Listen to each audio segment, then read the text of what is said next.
Family हमारे channel में आप लोग को स्वागत है। तो गोरखपुरिया भौजी के देवरानी के तीसरी ब्लॉक ट्रेनिंग में जा रही, इसके खुशी में मैं जा रही हूँ आज शाम के इंडिया गेट, जो कि आप लोग देख सकते हो। और उनका देवरानी का चौथी ब्लॉक आ गया, उसको भी बहुत ज़्यादा आप लोग प्यार दो, दुलार दो, आप लोग बहुत ज़्यादा दो, क्योंकि मुझे खुशी हो रहा है।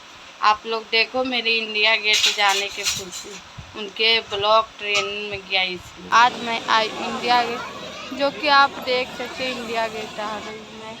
और साथ में मेरा छोटा बाबू भी आया है और बड़ा भी आया साथ में, दिखा दो आई। और शॉर्ट वीडियो मेरी इंस्टाग्राम के लिए, फेसबुक के लिए, मौज के लिए बहुत सारा बनाऊंगी, आप लोग वहाँ पर भी देख सकते हैं मुझे। तो गाइस देखो हम लोग इंडिया गेट में आई पर बहुत थक गए,